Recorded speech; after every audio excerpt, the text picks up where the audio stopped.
जी माँ। ठीक है, मैं देखती हूँ, मैं इनसे बात कर लूँगी तो फिर मैं आ जाऊँगी। नहीं नहीं माँ, कोई ऐसी बात नहीं है। ठीक है ठीक है। हाँ, मैं इनसे बात करके ना मैं आपको कॉल करती हूँ, ठीक है। अरे माँ, मेरे भाई की शादी है ना, तो आके वहाँ तैयारी कौन करेगा? मैं ही को तो करूँगी ना। जब कोई देखभाल करने वाला नहीं है तो मैं हूँ ना, मैं आ जाऊँगी। क्यों परेशान हो रही हैं आप? बिल्कुल भी नहीं, मैं आ जाऊँगी ना। आप बिल्कुल मार्केट नहीं जाएंगी ना, बिल्कुल नहीं। आप अपना ध्यान रखिएगा। अरे आप क्यों पापा को परेशान करेंगी? मैं इनको बोल दूंगी ना, ये आ जाएंगे तो मैं इनसे बोल दूंगी, वो मुझे छोड़ देंगे आके। अरे आ गए आप? ये लीजिए माँ, ये आ भी गए। ठीक है, मैं इनसे बात करती हूँ। अरे क्या हुआ, आप बड़े गुस्से में लग रहे हैं। अरे बोलिए ना, क्या हुआ है, क्या सोच रहे हैं, क्यों इतना गुस्से में बैठे हुए हैं? यहाँ मैं ऑफिस जाने के लिए बैठा हुआ हूँ और तुम उतनी देर से फोन पे लगी हुई हो। कम से कम ये तो देख लो कि मैंने नाश्ता किया है कि नहीं किया है, ठीक है। वो माँ का सुबह सुबह फोन आया था ना, तो इसीलिए मैंने उठा लिया कि मैं समझी कि पता नहीं क्यों फोन आया है। और वैसे भी मुझे आपसे एक बात करनी है। मुझे ना माँ ने कुछ दिनों के लिए ना अपने घर पे बुलाया है। निधि बहुत छोटी है और शादी की तैयारी करने के लिए कोई भी नहीं है, इसीलिए माँ ने कहा था कुछ दिनों के लिए आ जाओ, फिर चली जाना। तो आप मुझे कुछ दिनों के लिए घर पे छोड़ दीजिए ना चल के। कोई जरूरत नहीं है जाने की, यहाँ माँ पापा अकेले रह जाएंगे, उनको कौन देखेगा? और वैसे भी उनकी तबीयत सही नहीं रहती है, इतनी ठंड पड़ रही है, वो कैसे काम करेंगी, कैसे घर को देख पाएंगी? और तुम भी वहाँ चली जाओगी। वो जी, आप थोड़े दिनों के लिए अगर छोड़ देते तो सही रहता। माँ भी घर पे बीमार है। तो मैं क्या करूँ? मैंने तुम्हारे घर वालों का ठेका ले रखा है, हैं? और वैसे भी मैं बहुत लेट हो रहा हूँ, मुझे चल के नाश्ता दे दो चल के। फिर अपना ये राम कथा जो है ना, पूरा दिन सुनाती रहना, माँ बेटी दोनों मिलके। अब क्या करूँ मैं, कैसे जाऊँ घर पे? बेचारी माँ मेरा इंतजार कर रही होगी। ऐसा करती हूँ, मम्मी जी से जाके बात करती हूँ, शायद मम्मी जी इनको समझा दें। अब आ भी जाओ, नाश्ता दे दो आके मुझे। आई। गुड मॉर्निंग पिताजी। गुड मॉर्निंग बेटा। मम्मी जी चाय। वो मम्मी जी, मुझे आपसे एक बात करनी है। बोलो। वो ना मम्मी जी, घर से माँ का फोन आया था, शादी है ना भाई की, तो इसीलिए मुझे बुला रहे हैं वो, कि घर पे कोई खरीदारी करने के लिए है नहीं और निधि भी छोटी है, इसलिए वो मुझे कुछ दिनों के लिए बुला रहे हैं। बहू, तुम शायद भूल रही हो कि मेरी तबीयत कुछ ठीक नहीं रहती है, और तुम चली जाओगी तो इस घर का काम कौन करेगा? वो मम्मी जी, माँ मुझे कुछ ही दिन के लिए बुला रही थी, घर में खरीदारी करने के लिए कोई नहीं है और वो भी अकेली है, उनकी भी कुछ दिनों से तबीयत नहीं ठीक है। तो तुम्हारे घर वालों का क्या मैंने ठेका लेके रखा है? हैं? तुम कहीं नहीं जाओगी, घर ही में रहोगी।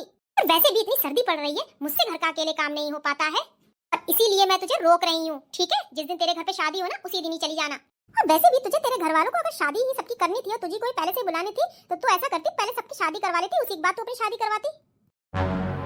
मैंने माँ जी इनसे भी यही पूछा था, तो मुझे लगा शायद ये नहीं मानेंगे, तो आपसे बोलूंगी तो आप इनको मना लेंगी, लेकिन अब आपने भी मना कर दिया। तो क्या गलत किया उसने? सही तो किया है, आखिरकार वो मेरा बेटा है, अच्छा बुरा सोचने का उसे पूरा हक है मेरे लिए। और बोल देना अपनी माँ को कि अभी तो नहीं आएगी, ठीक है? जब जिस दिन शादी होएगी ना, उसी दिन ही आएगी। अरे थोड़ा फोन से भी बाहर निकलो, हैं? फोन के बाहर भी कोई जिंदगी है? जब देखो फोन तुम्हारा बजता रहता है, जब देखो अपनी माँ से ही बात करती रहती हो, हैं? ये कोई तरीका है तुम्हारा?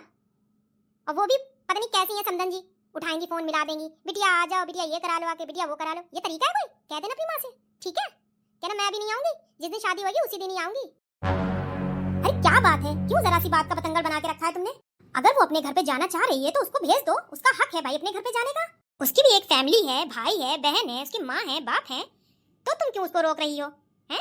आप चुप रहिए, मुझे क्या करना है वो मुझे अच्छे से पता है। यही तो बात है कि तुमको यही नहीं पता है कि तुमको क्या करना चाहिए और क्या नहीं करना चाहिए।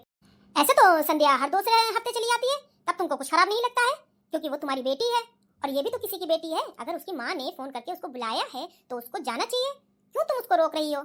आप मुझे बहू के सामने जलील कर रहे हैं, यही तो तुम्हारी गलतफहमी है। मैं तुमको जलील नहीं कर रहा हूँ बहू के सामने। अरे बहू भी तो अपनी बेटी ही है, अपनी बेटी के सामने क्या मैं तुमसे कोई बात नहीं कह सकता?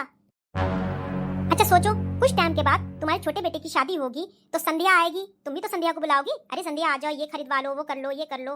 तुम्हें भी तो अच्छा लगेगा कि तुम्हारी बेटी तुम्हारे घर पे आई है, पहले से रहने के लिए आई है। तो यही चीज अपनी बहू के बारे में भी सोचो।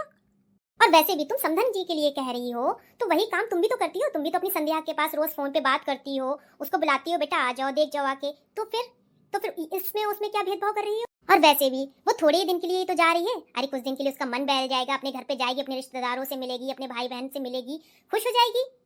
संध्या अपने घर पे आती है, कितना खुश रहती है, कितना एंजॉय करती है। वैसे अपनी बहू को भी एंजॉय करने दो। आप सही कह रहे हैं, मैं ही शायद गलत थी। जब मेरी बेटी मेरे लिए कितनी प्रिय है, तो ऐसे समधन जी के लिए भी उनकी बेटी उनके लिए प्रिय होगी। बहू जी, मम्मी जी। ऐसा कर बहू, अपनी तू पैकिंग कर ले जाके, और मैं तुझे तेरे मायके छोड़ दूंगी चल के, ठीक है? और तेरा जब दिल करे तब आना, ठीक है? आप बहुत अच्छी है मम्मी जी, खुश रहो बेटा। थैंक यू पापा जी, आप दुनिया के सबसे बेस्ट ससुर हैं। आपको पता है कुछ? नहीं, आज तुम्हारे मुंह से सुना है मैंने। अरे अब ससुर और बहू दोनों लोग गप्पे मारते रहेंगे तो वहाँ समधन जी इंतजार कर रही होंगी। क्यों नहीं, आप लोग भी चलेंगे मेरे मायके? कमेंट बॉक्स में जरूर बताइएगा।